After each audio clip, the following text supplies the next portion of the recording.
स्वरूपं विश्वाख्यनामाङ्कितशक्तियुक्तं षडलक्षणं श्रीपरमेश्वराख्यं तं चित्परं चक्रधरं स्मरामि तं चित्परं चक्रधरं स्मरामि। हे गोविंद हे गोपाल हे दयानिधान। हे गोविंद हे गोपाल हे दयानिधान। हे गोविंद हे गोपाल हे दयानिधान। हे गोविंद हे गोपाल हे दयानिधान। हे गोविंद हे गोपाल हे दयानिधान। हे गोविंद हे गोपाल हे दयानिधान।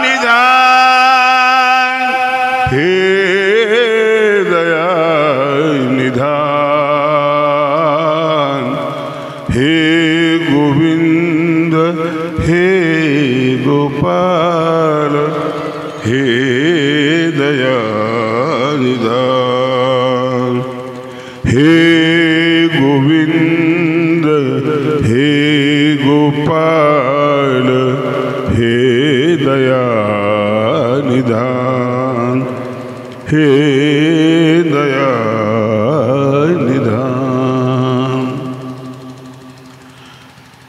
श्री कृष्ण मंदिर कलशारोहणाच्या निमित्ताने संपन्न होत असलेला हा सोहळा हा ज्ञानाचा सोहळा आहे। याला वैराग्याचं अधिष्ठान आहे, दुसरं वैराग्याचा कलश आहे। असा हा अभूतपूर्व परंपरेच्या रकान्यामध्ये सोहळा संपन्न होत आहे। एवढ्या घाईतही भेटकाळ झाला म्हणून मी याला परंपरेशी नाळ जोडलेला हा कार्यक्रम आहे। या कार्यक्रमाला व्यासपीठावर उपस्थित असलेले आदरणीय श्रद्धेय माझे परममित्र महंत बाळापूरकर बाबा, आदरणीय श्रद्धेय परममित्र श्री पंजाबी कुलाचार्य श्री कृष्णराज बाबा, आदरणीय परमपूजनीय महंत श्री पालिमकर बाबा, कार्यक्रमाचे संयोजक आयोजक आदरणीय वैराग्यमूर्ती मानेकर दादाजी, बसलेले सर्वच महंत संत बंधू आणि भगिनींनो, गोपालदादा पूर्वीचे आताचे सारंधर बाबा हे इथे उपस्थित आहेत। माझे स्नेही दुसरे महंत श्री पांढरीकर बाबा या ठिकाणी उपस्थित आहेत आणि गोड गळ्याचे आणि कार्यक्रम आपल्यापर्यंत पोहोचवणारे आदरणीय तपस्वीराज दादा हे या ठिकाणी सर्व संत महंतांना माझा दंडवत प्रणाम। जे इष्टानिष्ट प्रकाशक ज्ञान होय निकळंक पुनरावृत्ती संसार मोचक दैववशे, असे हे वैराग्य ज्ञान आणि भक्ती ज्या घरामध्ये नांदलेली आहे असे मानेकर दादा। दादांच्या आई मातोश्री वत्सलाबाई अत्यंत धार्मिक भाग्यवंत अशा होत्या, कारण तीन गोष्टी त्यांच्या उदरातून जन्माला आल्या। एक प्रज्वलित असलेलं ज्ञान त्यांचे मोठे बंधू महंत माझे मित्र नाईमबाज बाबा हे ज्ञान त्यांनी दिलं आणि त्याचा प्रत्यय मी आत्ताच घेऊन आलो, नागपूरचा कार्यक्रम करून आलो। म्हणून मागांना दादासे मी म्हणालो की दोन झुल्याच्या मध्ये झुलतोय मी, आत्ता समाप्ती करू तिथली समाप्ती करून आलो। आणि त्यानंतर भक्तीचं स्वरूप म्हणजे बेबी ताई, दादांच्या बहीण, मला कालही तीव्रतेने त्यांची आठवण झाली. हा भावाचा सोहळा पाहण्यासाठी त्या आपल्यामध्ये नव्हत्या. आणि त्यानंतर वैराग्य मूर्ती म्हणून आदरणीय दादांकडे मीच नाही सगळा पंथ पाहतो. त्यांच्या पात्रतेबद्दल कोणाचाही दुमत नाही, त्यांचंही कोणाचाही दुमत नाही. आणि म्हणून सर्वच पंथांना आदरणीय असे हे या 3 गोष्टी महत्त्वाच्या आहेत. 3 2 भाऊ आणि 1 भगिनी यांच्यामध्ये असलेलं हे मला वैशिष्ट्य दिसलं. मी लहानपणापासून त्यांना बघतो. भागवतात एक असा प्रसंग येतो की भक्ती 2 मुलांना घेऊन कर्नाटकामध्ये गेली. तिथं देवी 2ही मुलं म्हातारे झाले आणि थकले. भक्तीचे 2 मुलं, भक्ती तरुण, आणि ती 2 मुलं म्हातारे झाले आणि तिथं पडले. परत ते महाराष्ट्रामध्ये आले. महाराष्ट्रात त्यांना थोडंसं बरं वाटलं आणि म्हणून भक्ती त्या काळामध्ये महाराष्ट्रामध्ये फोफावलेली होती, आजही फोफावलेली आहे.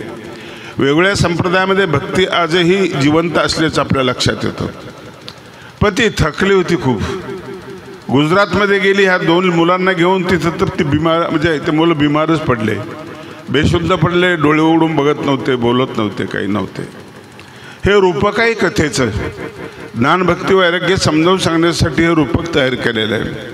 म्हणजे मग नारद आले आणि तिला बघितलं. अगोदर नारदांनी अवस्था बघितली. सगळीकडे भ्रष्टाचार होता, हिंसाचार होता, सगळे वाया गेलेले होते, सगळे त्यांनी बघितलं.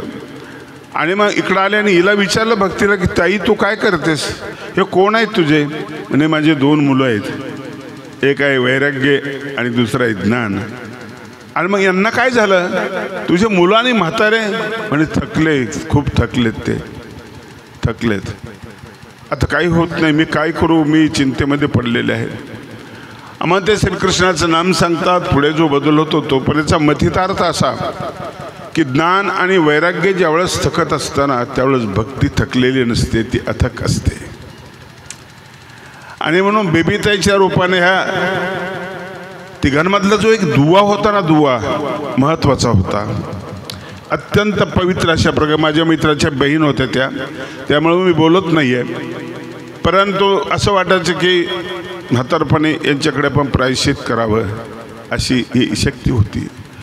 आणि या शक्तीने 2 भावांना सांभाळलेलं होतं. एक आहे वैराग्य, एक आहे ज्ञान.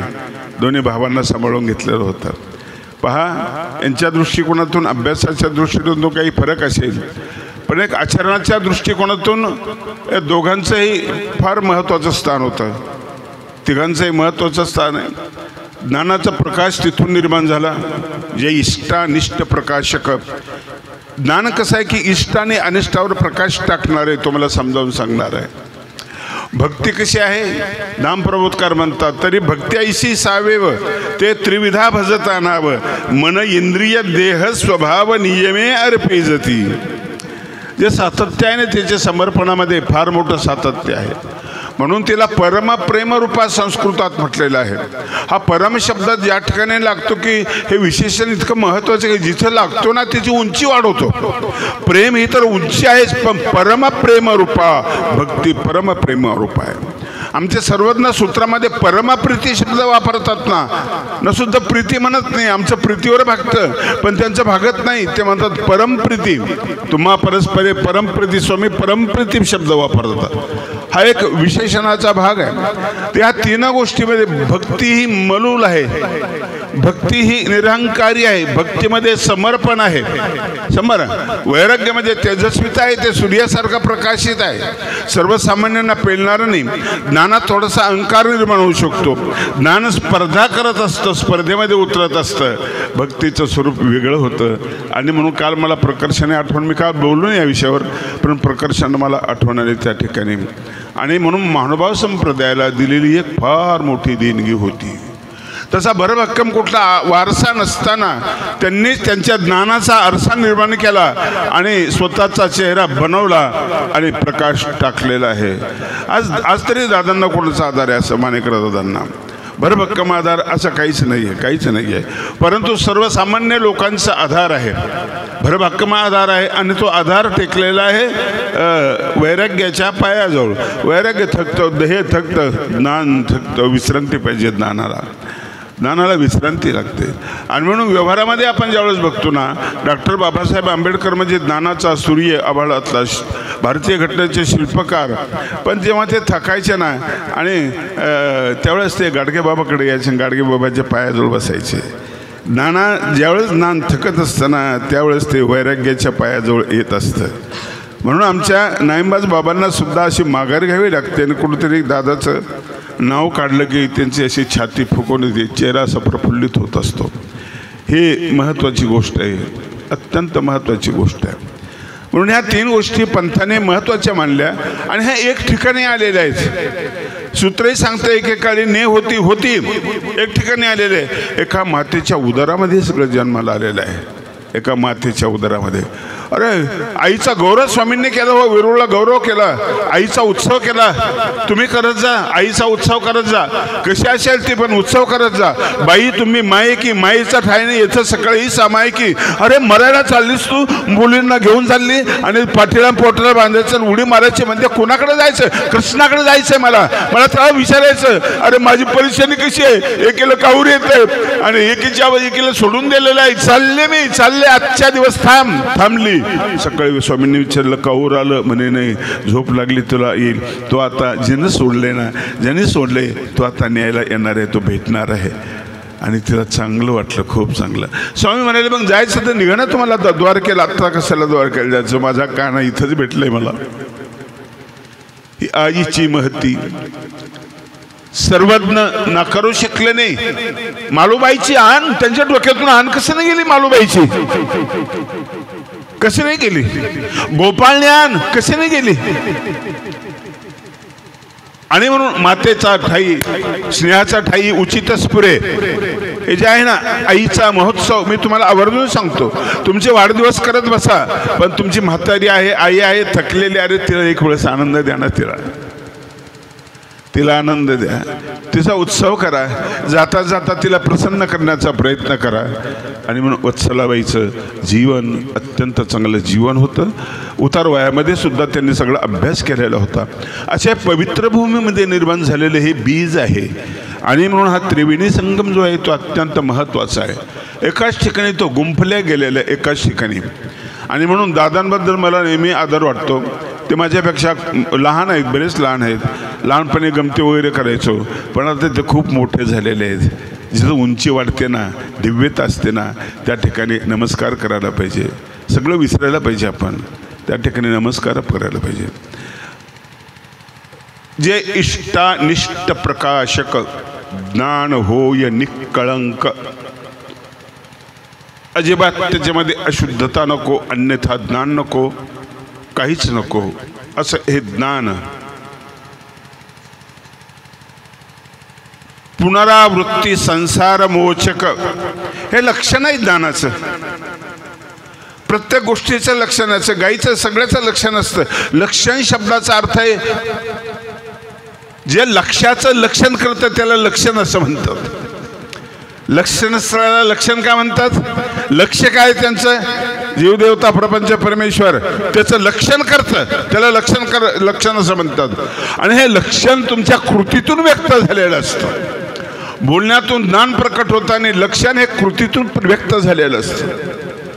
आणि म्हणून परत ज्ञान प्रबोध करा पुढे आणखी म्हणतात की ती ज्ञानाची ये ओळखी जी बाणली होय पुरुखी तेच चिन्हांचा विषय की उमटवू लागे. चिन्ह बोलतात, तुमचं इंडिकेटर आहे चिन्ह. एका चांगल्या घरी मी गेलो, अगदी स्वच्छ सगळे व्यवस्था वगैरे केली आणि सकाळी उठलो, मुखमार्जन वगैरे सगळं विधी झाला, देवपूजा झाला आणि निघायच्या वेळेला मला आठवण आली आपण रात्री तंबाखू खाल्ली ती त्या टेबलवर कुठंतरी ठेवली, ती तशीच राहिली. पळत गेलो मी वर आणि ती उचलायच्या अगोदर कोणीतरी उचलली. आता माझं लक्ष त्यांच्याकडे गेलं की बाबा, आणि मला कसं वाटलं. साधी गोष्ट आहे, अगदी साधी गोष्टी. तुमची कृती महत्वाची आहे. आज कणाशीच्या डोक्यामध्ये, ग्रस्तांच्या डोक्यामध्ये मानेकर दादा आहेत. ही कृती डोक्यामध्ये असते आणि म्हणून तेथं चिन्हांचा विषयी उमटवू लागे. चिन्ह त्या ठिकाणी उमटलेले असतात. या ठिकाणच्या 2-3 लीळा मला सगळ्या लीळा दादांनी सांगितल्यात मी काल. मी फार सांगणार नाही काही, पण एक वेगळ्या अंगाने मी या ठिकाणी लीळा सांगणार आहे. सर्वज्ञ श्री चक्रधर प्रभूंचं जीवन हे सर्वसमावेशक जीवन होतं. हा माझा आवडता विषय, प्रतिपाद्य विषय आहे. स्वामी सगळ्यांना सामावून घ्यायचे असं मला म्हणायचं आहे. स्वामींना आपण वेगळ्या प्रेममध्ये त्यांना बंद केलेलं आहे. चौकटीमध्ये ही गोष्ट ठीक आहे तुमच्या याच्या दृष्टिकोनातून सुरक्षेच्या, परंतु स्वामी सर्वसमावेशक होते. सूक्ष्म जंतूंची काळजी कशाला, मुंग्यांची काळजी कशाला, गाऱ्याचं काम चालू असताना गुंफ बांधायची, सकाळी चिखल उचलायचा, मुंग्या झाल्या, ती काळजी कशाला, ती काळजी कशाला. आणि म्हणून येथीची सेवा ती भूता विरोधे करावी, हे सामावून घेणं, सगळ्या भूतांना सामावून घेणं. मुंगी विरुणच हे सगळ्यांना सामावून घेणं आहे. हे तर सामावून घेणं आहे. पण या ठिकाणी सर्वज्ञ ज्यावेळेस आले त्या ठिकाणी एक भागवत करणारा अनंत नावाचा कवी, भागवत सांगणारा, आणि त्याने काही कडवे म्हणून दाखवले.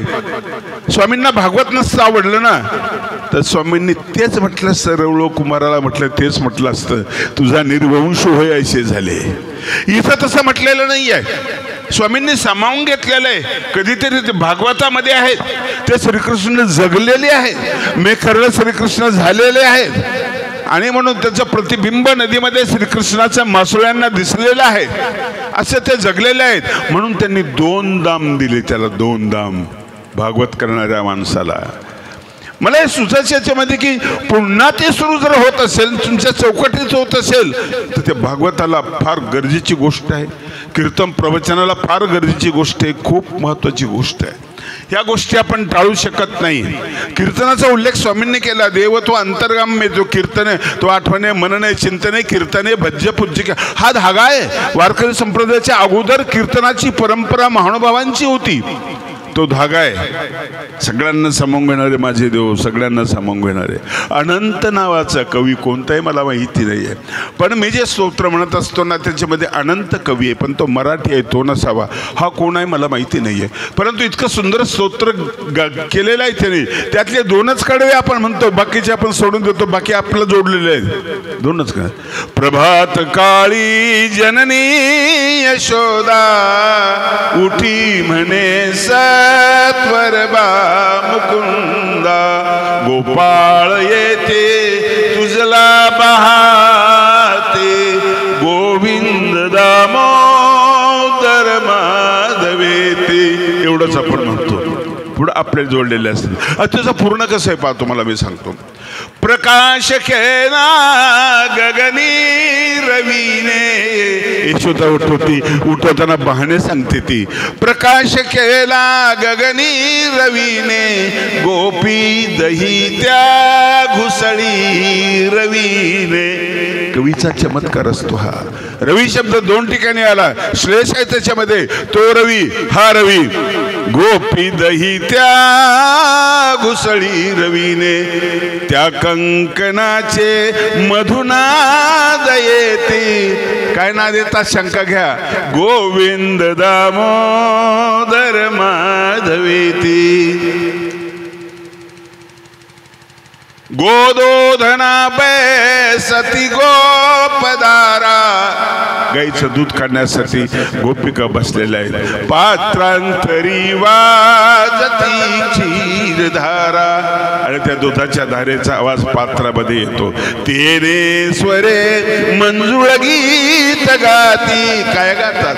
गोविंद दामोदर माधवेती. कूपांतरी घालून भांडदोरा, भांडदोरा म्हणजे पोहोरा, कूप म्हणजे विहीर, विहिरीत पोहरा टाकलेले गोपिकांनी. ओढी तसे सुंदर गोपदारा, उढून हसते श्रम पार येते. तुम्ही हुसूस करता. त्या गोविंद दामोदर माधवेती. गाई वनावा चुनिधीन झाल्या, घरी नसे रे केल्या दावी नवी तोडणी धाव घेती गोविंद दामोदर माधवेती. आणि शेवटी त्याचं ते आहे श्रीकृष्ण श्रीकृष्ण विचित्र वाणी ते बोलती वेद महापुराणी. श्रीकृष्ण अनंत करी विनंती.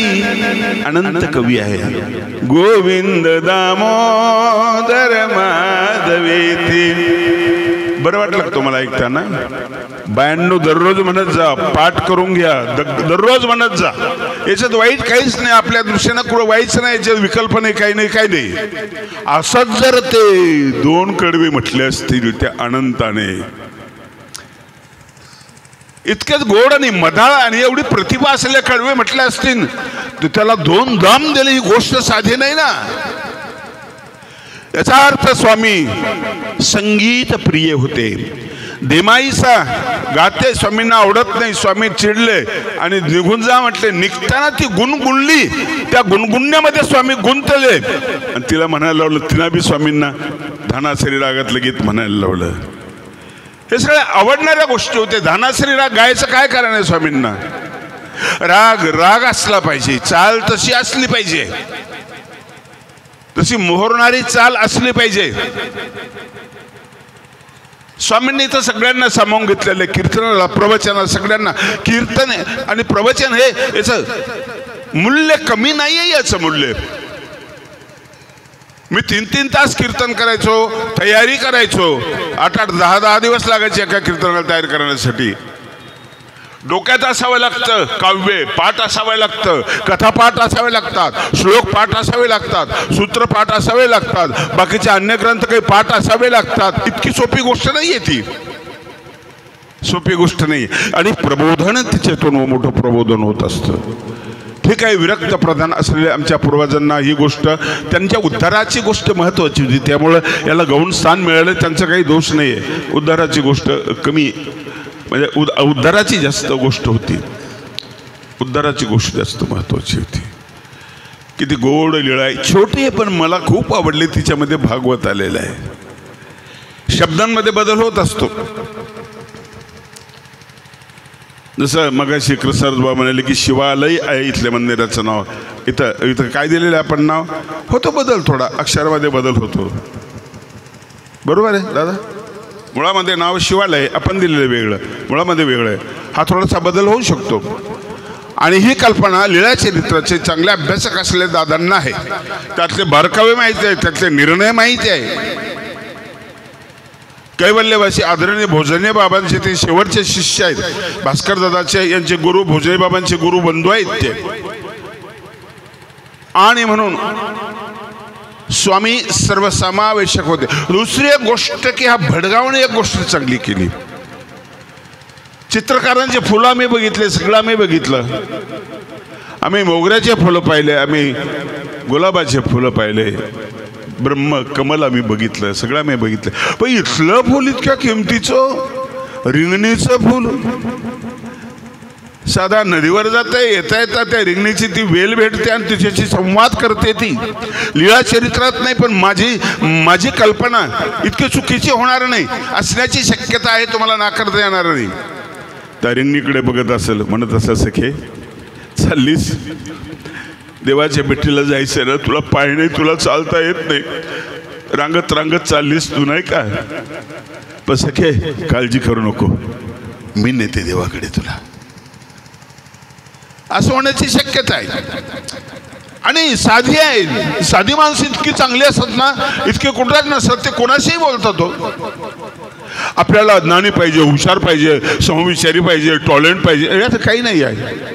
आमचे पूर्वज जनावरांशी बोलले, आमचे पूर्वज सगळ्या गोष्टीशी बोललेले आहेत. पृथ्वीवर त्यांनी कवनं लिहिलेले आहे, सागरावर कवनं लिहिलेले आहे, सूर्यावर कवनं. इतक्या विस्तारित मनाचा माणूस होता. सागरावर कवनं लिहिले, सापाची पूजा बांधली, बैलांची पूजा बांधली, मातीची पूजा केली. आता माणूस असा संकोचित बनत चाललाय, संकोचित, खूप लहान बनत चालला. लहानपणची एक गोष्ट मला आरोळी आठवते. मी बऱ्याच ठिकाणी म्हटली, इथं तुम्ही नवीन आहात म्हणतो, ऐकणारे दुरून ऐकणारे म्हणते नाही आम्ही ऐकलेलं आहे, तुम्ही ऐकू नका. बैल मोटरला जोडलेले असतात, त्याला सौंदर्य असतो खालच्या बाजूला, वर नाडा असतो आणि तो मोठ हाकणारा माणूस तो सौंदर्य ओढतो आणि अंदाज घेतो की मोठ भरलेली आहे आणि मग तो आवाज काढतो. कोणी लिहून दिलेलं गीत नाही त्याला, तो स्वतः गीतकार आहे. शेतकरी हा कुणबी माणूस स्वतः गीतकार आहे. 3 शब्द आहेत, त्याला संगीतही कोणी दिलेले नाही आहे. गाणं ऐकताना तुम्ही म्हणता संगीतकार कोण आहे, तेही कोणी दिलेलं नाहीये. एक जिवंत असा झरा. पण गंमत अशी की त्याची जी जनावरावर जी प्रीती आहे, जी आत्मीयता आहे ना, ती त्यातून प्रकट झालेली आहे. इतकं गाणं तर मला कोणाचंच आवडलं नाही.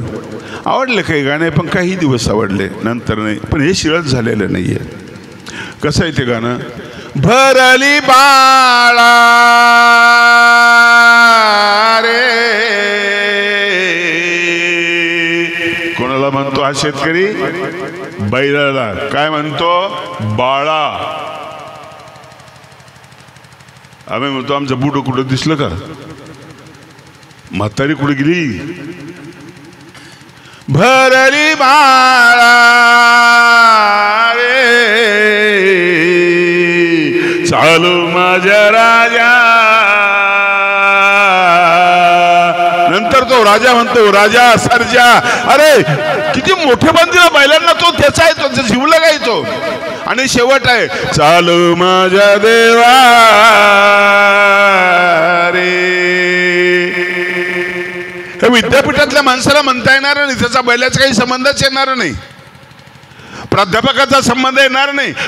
कल्पना कराल, तो कविता कराल, तो एअर कंडिशन खोलीमध्ये बसून कविता कराल बैलांच्या सोबत. त्यांची मेहनत पाहत असताना आणि पाठीवर थाप मारली त्याला, की त्याला ती थाप आमच्या सर्वज्ञांना जी थाप आठवत होती तशी त्याला ती वाटत होती बैलाला. आणि भार भार भार भार चालायचा, मोठा आवाज द्यायची, भार दिशी ते पाणी रिचलं जायचं. कुठे गेलाय माणूस?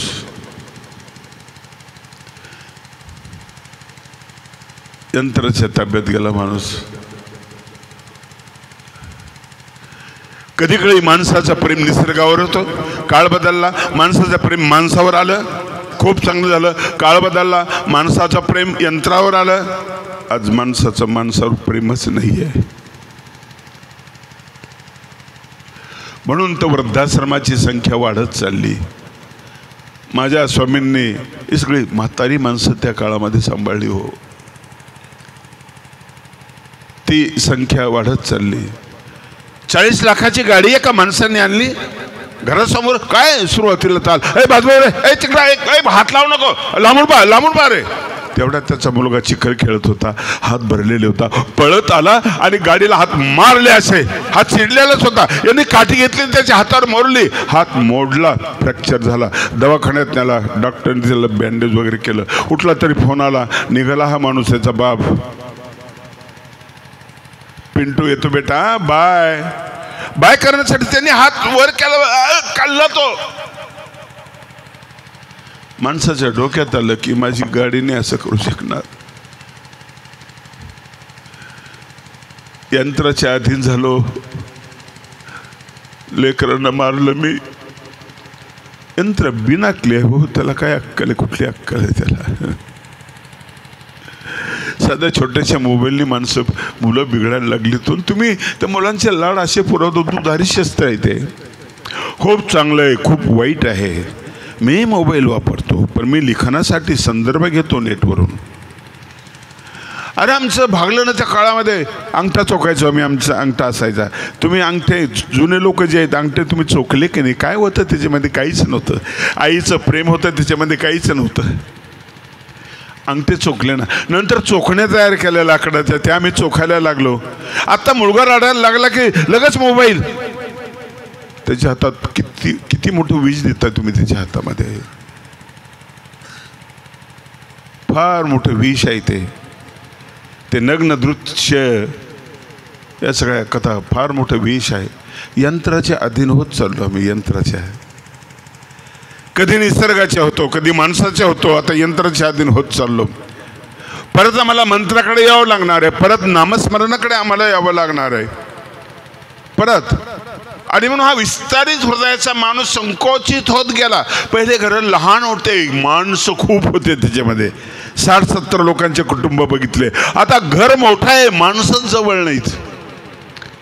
कोणी अमेरिकेला, कोणी कुठे नोकरी लागली. कालच त्या ठिकाणी गेलो, म्हणजे तो मुंबईला 3 जिल्ह्याचा अधिकारी आहे असं तर सांगत होते. म्हटलं तुम्ही बस म्हातारीन मीच आहे म्हणे आता इथे. म्हटलं तुम्ही बी थकले, हा तर गुडघे थकायला लागले म्हणे. मग शेवटी कोण? बंगला मोठा आहे, खूप ठिकाणी भूतासारखं म्हातारा म्हातारी बंगल्यामध्ये राहतात. कुण्णी नाही आहे, कुण्णीच नाही आहे, घसरत चाललंय सगळं. आणि म्हणून निर्जीवासोबत संवाद साधता आला पाहिजे. आता भूक नाही म्हणते हे स्वामी बोलतात, पोटाशी बोलतात. आता हे नको म्हणते हे. कधी बोललं त्याच्याशी? कधी विचारलं त्याला? कधी विचारलं? अन्य संतांची सुंदर कविता आहे, ते भ्रमराशी बोलतात. रोणू झुणू रे भ्रमरा, रोणू झुणू रे भ्रमरा, सांडीसी अवगुणात रे भ्रमरा, सांडी तू अवगुणू रे भ्रमरा, रोणू झुणू. बोलत जा. जळगाव जिल्ह्यातली बहिणाबाई बोलते, शेतात गेल्यावर झाडाशी फुलोजीराव बरं चाललंय का? आणि तो स्पर्श आज तुझे सायन्सने सिद्ध केलं की स्पर्शाने जनावरं वाढतात. आणि जे ध्वनी आहे ना तुमचा, संगीत आहे ना, त्याने फुलं वाढतात. गाईचं दूध काढताना जर संगीत जर वाजवलं ना तर दूध वाढतं. हे सिद्ध झालेलं आहे सगळं. आणि म्हणून हे स्पष्ट करणारं जे शास्त्र आहे ते आहे ज्ञान, जे इष्टानिष्ट प्रकाशक. हे इष्ट आहे असं सांगतं ज्ञान, आणि हे अनिष्ट आहे असं सांगतं ज्ञान. जे इष्टानिष्ट प्रकाशक ज्ञान असं आहे, इष्टाचं प्रकाशन करणारं, अनिष्टाचं प्रकाशन करणारं. आणि या ज्ञानाची बांधणी आमच्या लोकांनी केली. दादांचे 3रं मंदिर पाहतोय मी. जे मंदिर निर्माण केलं ते उत्कृष्ट निर्माण केलं. नाव ठेवायला त्याला कुठेच जागा नाही, उत्कृष्ट निर्माण केलं. पण आमच्या सगळ्या समाजाच्या लोकांनी बांधणी केलेली आहे. एक बांधणी अशी झाली, परभणी जिल्ह्यात पाथरीला स्थळाची बांधणी गुरुदेव शिवव्यासांनी. बऱ्याच गोष्टीची बांधणी करावी लागते, प्रसादाची बांधणी करावी लागते, ग्रंथांची बांधणी करावी लागते. माझं एक म्हणणं असं की तुम्ही मंदिरं करता, जीर्णोद्धार आपण करतो, आनंदाची गोष्ट आहे, पण ग्रंथांचा जीर्णोद्धार कोण करणार? 2 वर्षापूर्वी मी एक भागवत छापलं, मानवभाव संप्रदायाचं.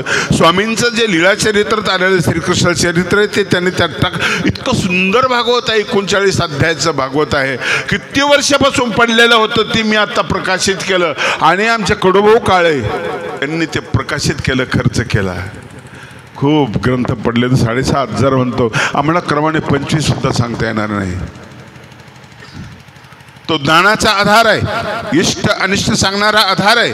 त्या श्रीकृष्ण चरित्र आहे, चक्रधर रूपे श्रीकृष्ण चरित्र त्याच्यामध्ये सांगितलेलं आहे. त्याच्यावर कथा चालू आहे. तशा आणखी 100 अध्यायाची पोथी माझ्याकडे आहे, कृष्णावरच आहे. कुठं लिहिले तो यांनी?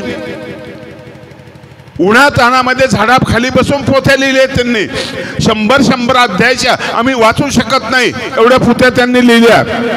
त्या जीर्ण अवस्थेमध्ये आहेत. 100 अध्यायाचा ग्रंथ तो प्रकाशित करायचा आहे. कोणीतरी पुढे यायला पाहिजे. विधायक काम आहे. स्थानाची माहिती त्याच्यामध्ये आहे, प्रसादाची माहिती त्याच्यामध्ये आहे, भिक्षुक वासनिक यांची माहिती आहे, त्याच्या व्याख्या आहे. ते आहेत आमचं ज्ञान मंदिर. हेच आहे स्पर्शाचं मंदिर आहे, ते ज्ञान मंदिर आहे. नमस्कार माझा या ज्ञान मंदिरा. असं ते ज्ञान मंदिर आहे आमचं. स्थानाचे काम आता पूर्णत्वाला आलेले, थोडेसे राहिलेले.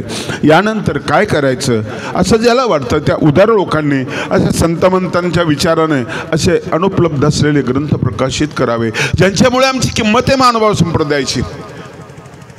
मराठी कशी होती? लीळाचरित्रासारखी, ज्ञानेश्वरीसारखी नव्हती. पण ज्ञानेश्वरी कशी होती? मराठी कशी असावी याचं उत्तर आहे ज्ञानेश्वरी. पण आधी आहे लीळाचरित्र. महानुभावांचे ग्रंथ मराठीला सन्मान. अरे व्याकरण पहिलं महानुभावांचं, शब्दटीप म्हणजे शब्दकोश पहिला महानुभावांचा, गद्यग्रंथ महानुभावांचे, भाष्यग्रंथ महानुभावांचे, महाभाष्य महानुभावांचे, खंडकाव्य महानुभावांचं, महाकाव्य महानुभावांचं. हे सगळं ज्याच्यामध्ये आहे तो आहे ग्रंथ, तो आहे ग्रंथ. ते मंदिर आहे ज्ञानाचं. याच्याकडे आपण सरकायला पाहिजे. खूप गोष्टी करण्यासारख्या आहेत. दादांनी दादांचं काम केलेलं आहे. तुम्हाला जे आवडेल ते प्रकाशित करा. जुनं 100 आणि 200 वर्षापूर्वीचं प्रकाशित करा, त्याबद्दल शंका नाही आहे. सारंदर पुजदेकर गेले असते, खूप बाजूला ठेवलं. आत्ता आम्ही त्यांना हात लावला 2 वर्षापूर्वी, आणि आत्ता कुठं त्यांच्या माळिका आम्ही बघायला लागलो. काय प्रचंड विद्वत्ता असलेला माणूस. ही माणसं नसती भेटली बघायला. आणखी भेटणार नाही ते. वाळव्याच्या हातामध्ये गेल्यानंतर ते नाही भेटणार आम्हाला.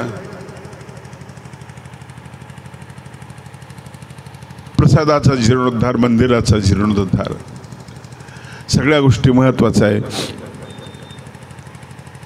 आणि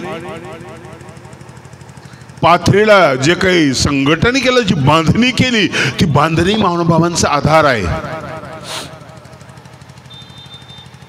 माझ्या दृष्टीने अलीकडे भागवताची बांधणी होणं गरजेचं आहे, कीर्तनाची बांधणी होणं गरजेचं आहे, प्रवचनाची बांधणी होणं, त्याला चाकोरीत आणणं महत्वाचं आहे, कवितेची बांधणी होणं महत्वाचं आहे. या सगळ्या बांधणी होणं महत्वाचं आहे. साध्या माणसाला अवसर इथं, ज्याला काही कळत नाही, साधा आंघोळीला गेली, आली, रस्त्यात ती रिंगणी भेटली, सखे चल मी नेते तुला देवाकडे नेते. आणले तिने फुलं, रंगाला फक्त थोडेसे ते लालसर होते, तिला सोन्यासारखे वाटले. तुम्हाला नाही वाटत का? प्रेमामुळं काही सोन्यासारखं वाटतं. पांढरं सोनं म्हणजे काय? कापूस. काळं सोनं म्हणजे काय? कोळसा. दोन्ही पैसे देणार आहे. रंग बदल तक्रार केली तुम्ही. तुमचं काळं कुठं लेकरू फाटक्या गोदडी झोपलेलं, आई म्हणते माझं सोनं आहे, माझा राजा आहे. खरं आहे काय? खरं नाही आहे. पण तुमचा संवाद आहे त्याच्याशी. आई बाळासोबत बोलते, शिकलेली बाई सुद्धा बोलते. त्याला काय कळतं? काही कळत नाही. तुला आमदार व्हायचं? नाही नाही. बरं तुला खासदार व्हायचं? नाही नाही म्हणते बाई. नाही नाही नाही.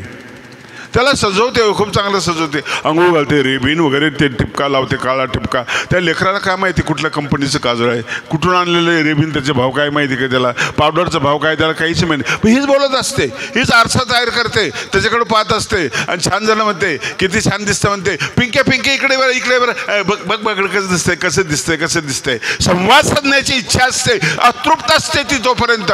आणि मग त्याला ती एकांतामध्ये बसते, आजूबाजूला ते कोणी दिसत नाही. म्हण बेटा आ, त्याला काही येत नाही लवकर. 1-2 दिवस जातात, परत बसते, काका, त्याला ते काही येत नाही. परत म्हणते आ म्हणवर बेटा आ, मग ते म्हणते आ. हा तो आनंद वाटतो, त्यानं अर्धतं नाव घेतलं माझं. मग दुसऱ्या दिवशी म्हणते ई म्हण बेटा, आ म्हण आ, आता ई म्हण. आणि मग ते ई म्हणतो ना, इतका उर भरून येतो, एवढा आनंद वाटतो तिला. काकू काकू इकडे इकडे, काय म्हणते म्हण बरं बेटा, हे काय म्हणते बघा बरं. कोणाशी बोलताय तुम्ही? हे बोलणं कमी झालेलं आहे. मोबाईलवर जास्त बोलतात लोक. प्रवासात तर सगळे मोबाईलवरच असतात. रस्ता विचारतो मोबाईलवर, कोणाला काही बोलावतो मोबाईलवर, रिकामच कोणी नाही आहे. साधा बोलते त्या फुलाशी.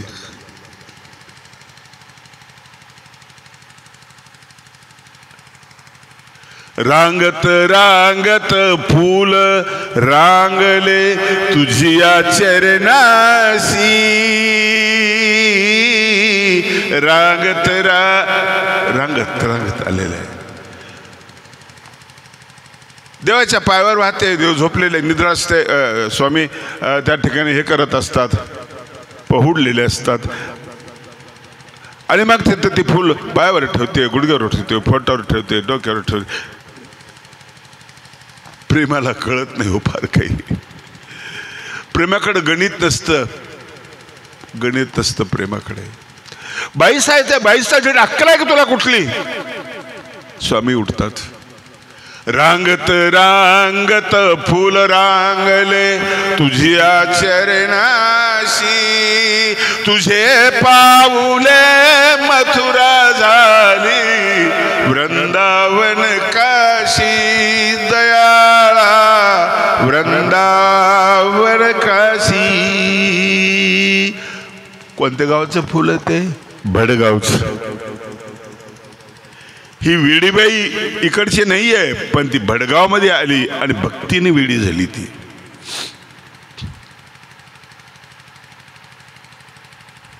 तुला पाहुनी फूल ही फुलले. देवा तुला बघितलं आणि ते फुल उमलून गेलं, उमललं ते फुल. त्याला ताकद मिळाली, खुश झालं ते. कसं आहे पुढे?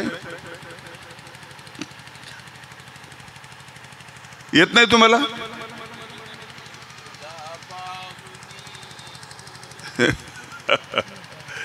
रिंगणीचं फूल फुलून गेलं आणि त्यांनी स्वामींनी त्याला सोन्याचं म्हटलं.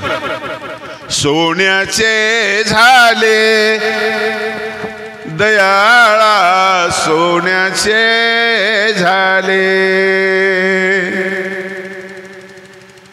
उमललेलं फूल सोन्याचं तू कबूल केलंस. तू सुवर्ण पुष्पे देव पूजिताय.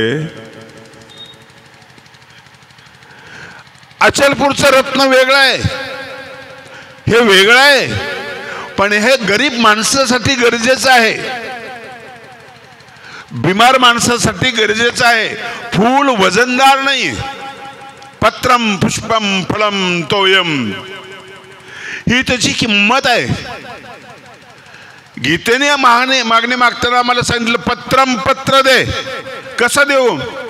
जसं द्रौपदीनं पत्र दिलं ना, भाजी पत्र दिलं, सूर्य थालीला काहीच नव्हतं राहिलं, भाजीचं पान चिटकलं, ते घेतलं भगवंताने चाटलं. पत्रम, पत्रम म्हणजे हात. दुसरा अर्थ पत्रम म्हणजे हात.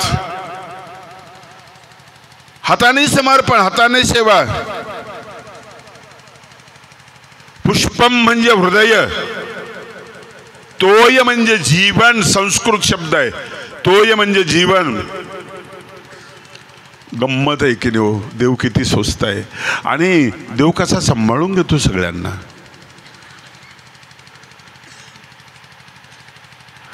जैन मंदिरामध्ये इथे काहीतरी झाली दंगल आणि मंदिराची नासधूस व्हायला लागली. त्यावेळेस स्वामी म्हणतात वैर्याचा देव झाला तरी काही दगडे फोडावा. हे सामावून घेणं आहे. दलितांना सामावून घेतलंय स्वामींनी, हे सगळ्यांना सामावून घेतलेलं आहे. हुरडा खाल्ला, ओंब्या खाल्ल्या, रुद्रपूरला दोन्ही अवताराने खाल्ल्या. मातंगाला सामावून घेतलं. 3 मातंग आले स्वामींना भेटायचे, म्हटलं ते मंदिरात आहेत. 2 वाट पाहिली, दोघांनी म्हटलं आम्ही चाललो, तुला थांबत. तो म्हटलं मी देवाचं दर्शन घेतल्याशिवाय येणार नाही. आणि तो देवाचं दर्शन घेण्यासाठी थांबला. देवाला निरोप द्याला. देव आले आणि त्याला लाडू प्रसाद म्हणून दिला. मला इथला मातंग इतका आवडला, इतका आवडला. त्यात भिकार पण अजिबात नाहीये. तुमच्याकडे भिकार पण आहे. 5 रुपये देवावर ठेवताना हजारो रुपयाची, लाखो रुपयाची मागणी ही आधीच तयार करता. कोर्टाचा केस मोडू दे, 5 रुपये ठेवले, मुलीचं लग्न होऊ दे, टेंगूळ झालं ते बरं होऊ दे, अमू तो काही मागत नाहीये. लाडू दिला तो तसाच उभा आहे. तो म्हणतो देवा दिलं ना मला तुम्ही, हो माझ्या मालकीत झाला ना, हो आता माझ्या मालकीत झाला, मी तुम्हाला देतो. खाल्ला असता त्याने, खाल्ला असता. एका शिष्याला भिक्षेमध्ये 3-4 लाडू आले. रस्त्याने यायला लागला. बाई म्हटली ते गुरुला अर्धे द्या, अर्धे तुम्ही घ्या. त्याने रस्त्यानं बाईच्या घरातून बाहेर पडल्याबरोबर एक लाडू खाल्ला. म्हणलं अर्धे माझे ते एक खाऊन टाकतो. पुढं गेला, बरा वाटला, आणखी एक खाल्ला. 2 लाडू खाल्ले, 2 शिल्लक राहिले. गुरुजवळ गेला. गुरुजवळ गेल्यानंतर म्हणायला लागला, गुरु एकटे थोडेच खाणार आहेत, मला अर्धे देतीलच की नाही. तिथे एक खाऊन टाकला. गुरुला एकच लाडू ठेवला. भिक्षा मागणाऱ्या गुरुच्या सहवासात राहणाऱ्या माणसाची अशी अवस्था. मातंग तसाच उभा, त्याने लाडू दिला स्वामींना. कोणाला सामावून घेतलं नाही, किती लोकांना सामावून घेतलं, खूप लोकांना सामावून घेतलं. हे स्वामी लोकांना कळले पाहिजेत. ज्यांची भाषा माहिती नाही, भाषा कळत नाही, त्या झाडू गोंडवाड्यामध्ये स्वामी जातात आणि तिथले लोक स्वामींना पाहून प्रेम करतात, प्रेम करतात. भाषा नाही कळत. जेवणाची व्यवस्था होते, भात होतो, बांबूतला भात खायला देतात, मध खायला देतात आणि खूप प्रेम हो, खूप प्रेम. प्रेम करण्यासाठी तुम्ही शिक्षण पाहिजे असं नाही आहे. गाई वासरावर प्रेम करते, शिक्षण असतं का?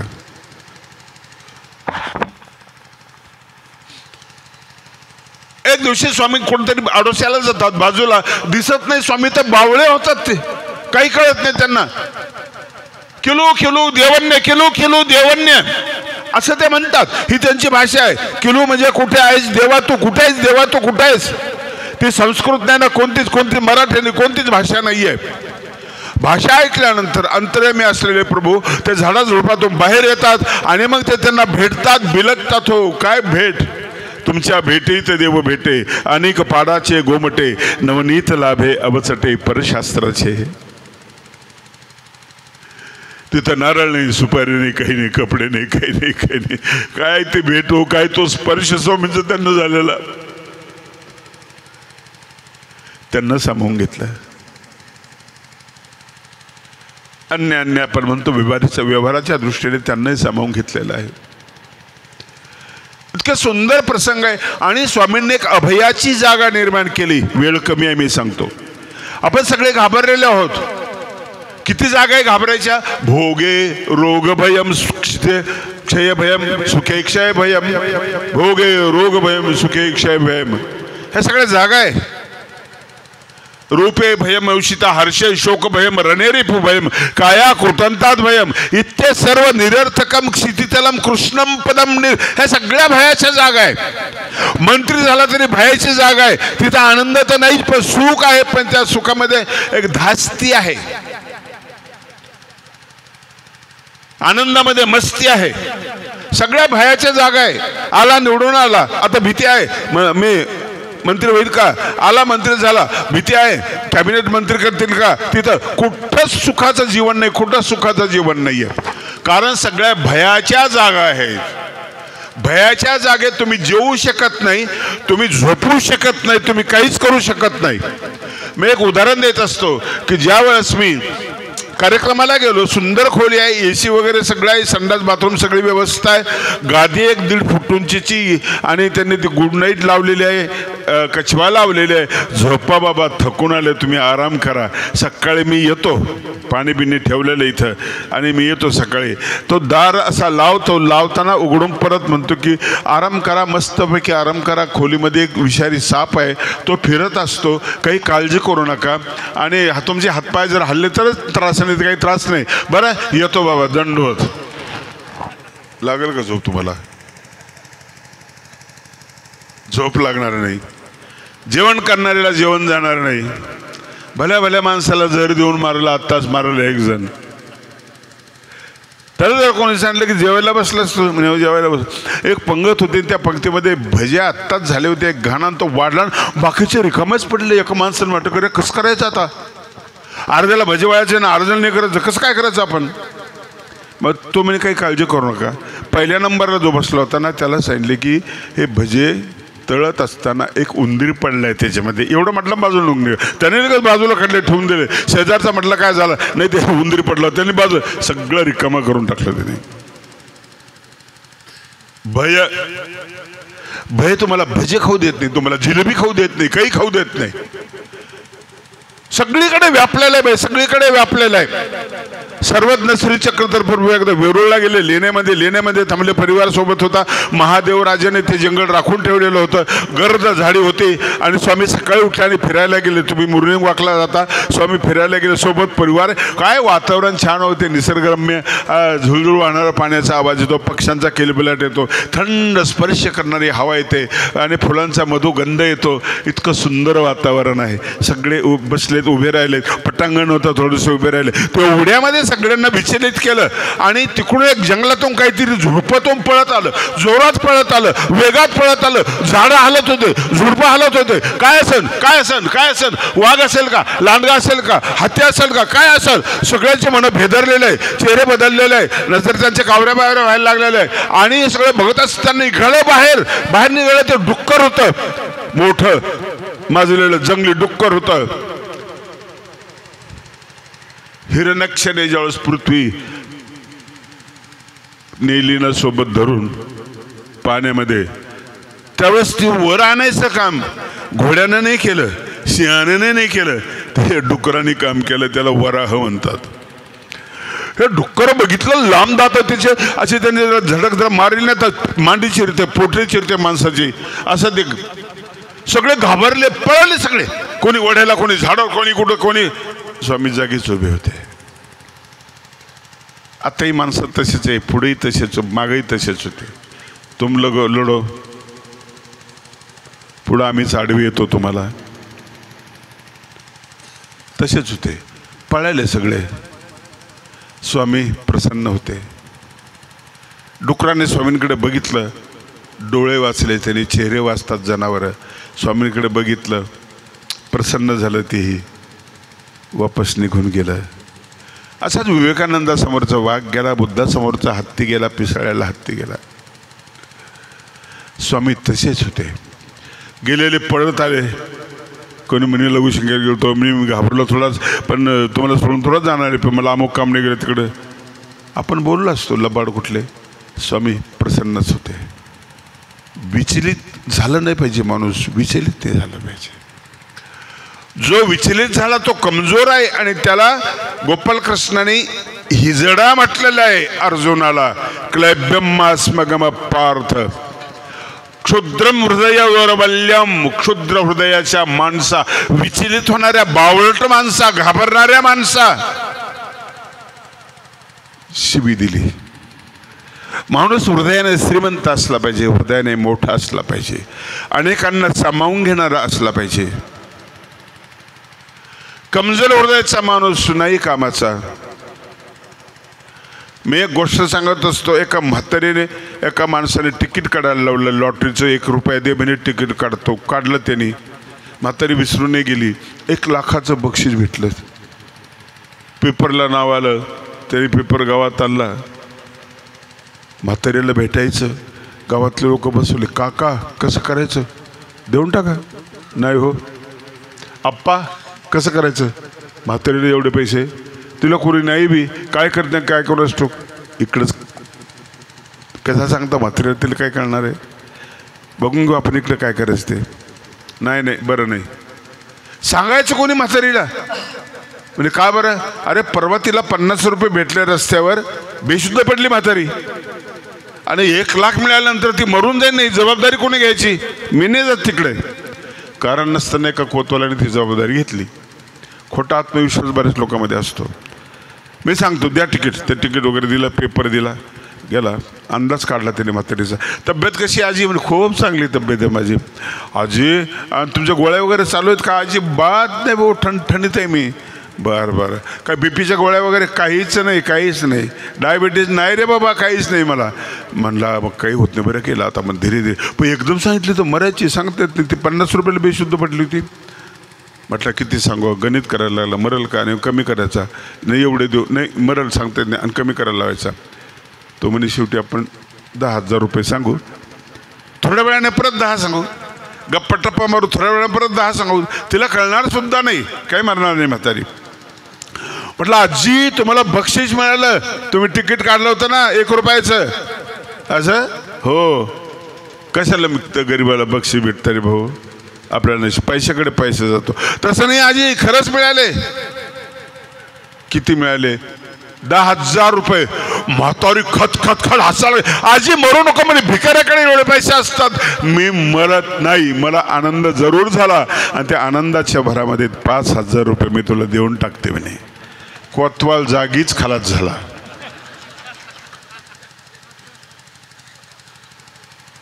याला अपेक्षितच नव्हतं एवढं पैसे मिळतील म्हणून. का मेला? हृदय कमजोर असल्यामुळं तो मेला. स्वामींनी भीतीच घालवली एका सूत्रातून तुम्हाला सांगतो. तिथून स्वामी निघाले, बिराडावर गेले आणि त्या बिराडावर मग त्या ठिकाणी बाईसा होती. बाईसाला कळलं, डुक्कर आलं, स्वामींच्या दिशेने आलं, हे मेले सगळे पळून गेले. स्वामी तसे उभे राहिले, डुक्कर मागं निघून गेलं. मग तिने शिवायचा हे सुरू केलं, भडीमार सुरू केला. लाज वाटते का रे? देव म्हणता ना असं करता, दुसऱ्याला देववृक्ष म्हणता सुद्धा पळून जातो तुम्ही. स्वामी प्रसन्नच आहे. चेहरा बघा, तुमचा आनंदाचं इंडिकेटर आहे, तुमचा चेहरा आहे. बस तो प्रसन्न असताना जगातली ताकद तुम्हाला विचलित करू शकत नाही. भगवान कृष्णाचा चेहरा, रणभूमीवर 55 लाख लोक होते, अर्जुन समोर होता, भगवंत हसत होते, अर्जुन रडत होता, प्रसन्न तो रडत होता,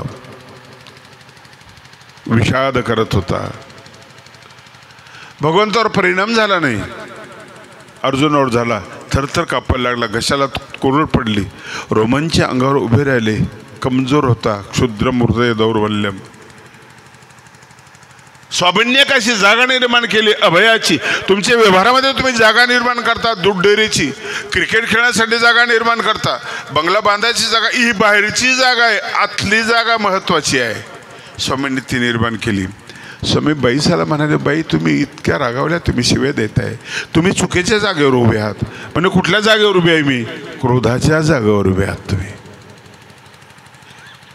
सगळे चुकतात, त्या जागेवर उभे असले की सगळे चुकत असतात.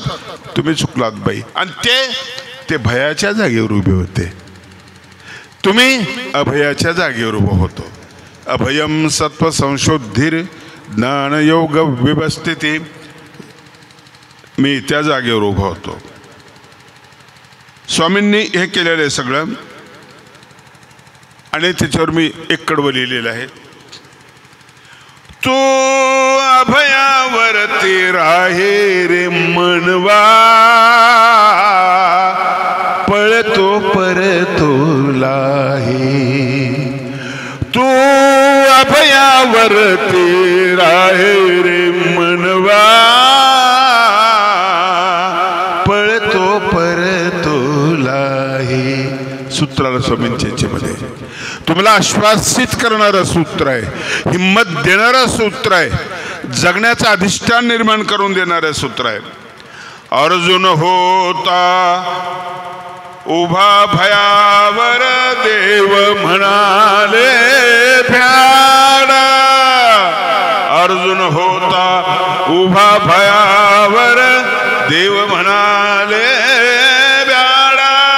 उभं राहण्यासाठी, राहण्यासाठी जागा करावी, वीरशे तो गो गाढा.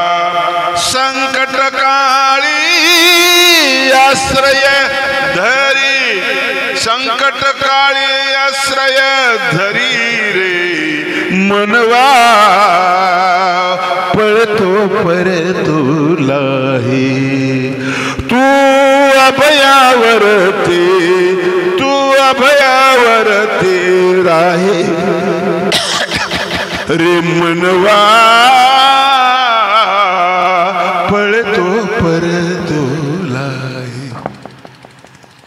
सूत्राचा अर्थ असा, जो घसरला तो वर येऊ शकतो, लगेच आत्महत्येचा विचार करू नको. जो निवडणुकीत पडला तो परत उभा राहा.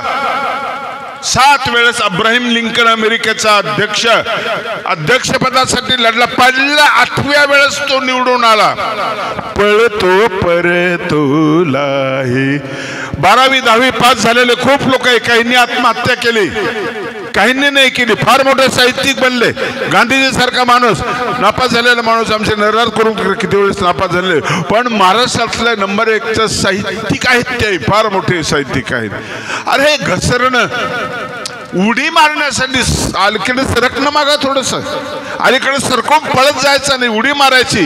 घाबरतोस, भ्याडा, विष घेतोस, आत्महत्या घेतो, गळफास घेतो, फाशी घेऊन मरतो, पळतो परतोलाही.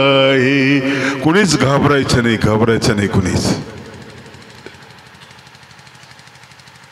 सूत्र महत्वाचं आहे तुमच्यासाठी, सगळ्यासाठी. जो ननुसरला त्याच्यासाठी महत्वाचा आहे, धर्माहून घसरला त्याच्यासाठी महत्वाचा आहे. पळे तो परतोला आहे, ही जी जागा आहे ना, ती जागा महत्वाची आहे. अशा जागा आम्हाला निर्माण करणं महत्वाचं आहे. परत म्हणतो, बांधणीच्या संदर्भामध्ये खूप गोष्टीची बांधणी आम्हाला करायची आहे. शिबिर खूप वेगवेगळे होतात, प्रत्येकाचा अभ्यासक्रम वेगळा आहे. ध्वज आमचा एकच आहे, त्याचे गीत आमचे 4 आहेत. पूर्ण महाराष्ट्राचे गीत एक आहे, भारताचं गीत एक आहे, जनगण मन अधिनायक राष्ट्रगीत एक आहे.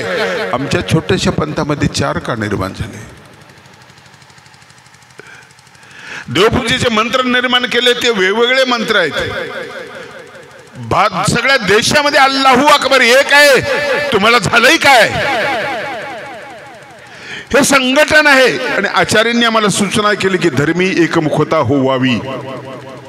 मग लीला चरित्र असो की काही असो, हे फाटे फुटे किती दिवस आम्हाला महत्वाचं काहीतरी सांगा ना, त्या क्षेत्रातल्या जाणकार लोकांनी सांगावं आम्हाला महत्वाचं. आणखी एक महत्वाचा विषय राहिला, तो मी सुरू केलेला होता. 200 वर्ष महानुभावांचा इतिहासच लिहिले गेला नाही. स्मृतीनंतर वृद्धाचार वगैरे काही इतिहास प्रकरण, त्यानंतर इतिहासच लिहिला गेला नाही. वर्धनस्थ बिडकर बाबा राणायचे माहिती आहे का चरित्र? नाही. आराध्य बाबांचं चरित्र माहिती आहे का? नाही, माहिती नाही मला. भोजने बाबांचं चरित्र माहिती आहे का? एवढे मोठे विद्वान ते माहिती नाही. कल्लोरकर बाबांचं चरित्र माहिती आहे का? माहिती नाही. फक्त फोटो दिसतील आपल्याला. कारंजकर बाबांचं माहिती आहे का? माहिती नाही. कोणाचंच माहिती नाही. ही चूक कोणाची? आमची, नंतरच्या परिवाराची, नंतरच्या शिष्यांची. लिहून का ठेवलं नाही त्यांनी? म्हणून मी 2 पुस्तकं लिहिले. श्रीधरानंद शास्त्रीचं चरित्र लिहिलं, भुजनेकर बाबांचं चरित्र लिहिलं, एक जाधवडेचे वैरागी बाबा आहे त्यांचं चरित्र लिहिलं. असे चरित्र लिहिले. आणि डोक्यात विचार आला की आपल्या काळामध्ये जे झाले त्यांचं चरित्र आपल्याजवळ असायला पाहिजे. परंतु मला आनंद आज वाटला की महंत कृष्णराज बाबा यांनी सगळ्यांचे चरित्र लिहिले, अलीकडेचे चरित्र लिहिले, थोडे थोडे लिहिले, पण सुरुवात केली, पहिलं पाऊल टाकलं. त्यांचे या ठिकाणी मी अभिनंदन करतो. आणि म्हणून या सगळ्या गोष्टी महत्त्वाच्या आहेत. हा सामूहिक विचार आहे, हा पंथाचा विचार आहे, पंथाचा विचार आहे, म्हणून ते देणं महत्त्वाचं आहे. आज अप्रतिम अशा प्रकारचे 3 मंदिरे दिले. जणू 2 भावांनी 2 मंदिरे केले असं दाखवलं. तिसर बहिणीच्या नावानं सुद्धा एक मंदिर निर्माण केलं. काहीतरी करा पूर्वजासाठी, त्यांच्या प्रेमाला न्याय देण्यासाठी काहीतरी करावं. किती वाजले?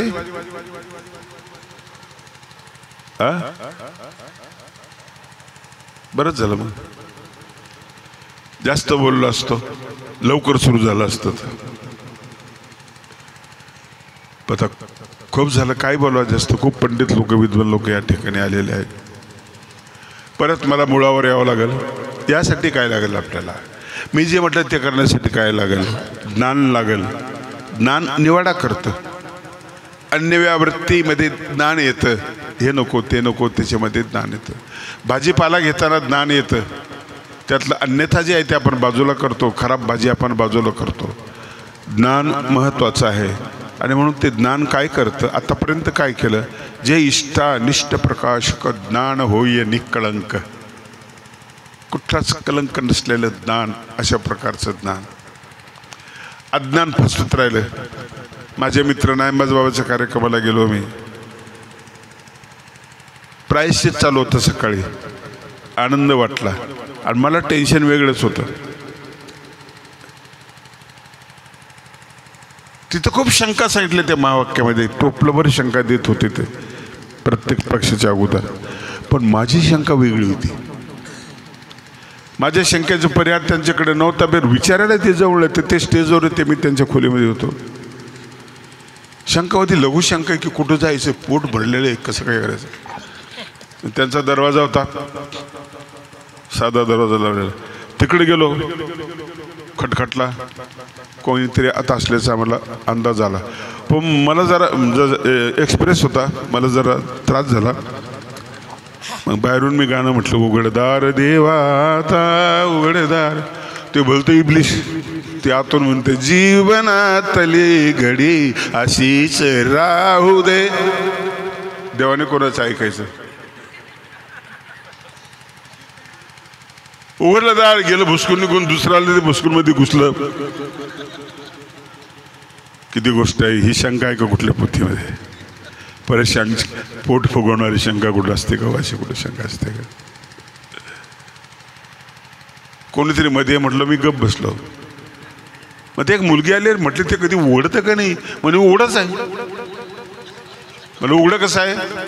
तुम्ही काय केलं? म्हटलं लोटलं किती वेळेस? हे लोटायचं नाही म्हणे, ओढायचं आहे म्हणे. म्हटलं ओढायचं आणि लोटायचं ते माझे मित्र नाही बाज बाबा, त्यांना जमतं. म्हटलं आतला अंतर्याग कळला पाहिजे, बाहेरचा बहिर्याग कळला पाहिजे. आतल्याला निशंक नव्हतो मी. ज्ञान एक प्रकाशक आहे, निकळंक आहे. पुनरावृत्ती संसार मोचक दैववशे. पुनरावृत्तीला आपण कंटाळलो ना, त्या पुनरावृत्तीतून मुक्त करणार असं हे ज्ञान असतं. दादा, तुम्ही मला या ठिकाणी बोलवलं, जास्तीचा सन्मान दिला, तुमचे मनपूर्वक आभार मानतो. आणि एखादा मोठा ग्रंथ तुम्ही प्रकाशित करा अशी तुम्हाला विनंती करतो. जो तुम्हाला आवडेल तो, निर्णयाचा असो कुठला असो, एक मोठा ग्रंथ तुम्ही प्रकाशित करा. मला एवढाच खर्च लागला तरी चालेल, पण अप्रतिम एक कार्य तुमच्याकडून होऊन जाईल. बाकी नंतर मागणी करेल मी, पण तुमची जास्त खात्री आहे मला, तुम्ही ते काम करू शकाल आणि लोक तुम्हाला सहकार्य करू शकतील. 6000 ग्रंथ आहेत तो दादा, 6000 ग्रंथ आहे. सामान्य माणसांनी लिहिलेले नाही ग्रंथ, ते फार बुद्धिमान लोक आहे. आणि त्यांनी बंगल्यात नाही लिहिले ते ग्रंथ, झाडाखाली लिहिले बसून. 100 अध्यायाचे ग्रंथ झाडाखाली बसून लिहिले. झाडाखाली झाड वाढत नाही म्हणतात, आमच्या लोकांनी ग्रंथ वाढवले. 6500 ग्रंथ. आज कुठल्या संप्रदायामध्ये एवढे ग्रंथ नाहीये महाराष्ट्रातल्या. मी त्या निमंत्रणाची वाट पाहिली. कोणाला चांगल्या माणसाला सांगा, ग्रंथ तुम्हाला माहिती आहेत, जे आतापर्यंत लोकांच्या नजरेसमोर आलेले नाहीत, पण महत्त्वाचे विषय ज्या ग्रंथामध्ये आहेत ते तुम्हाला माहिती आहे.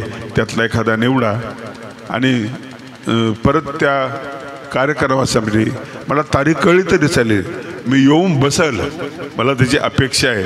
एवढं सांगतो आणि मी तुमचे आभार मानतो, शुभेच्छा देतो.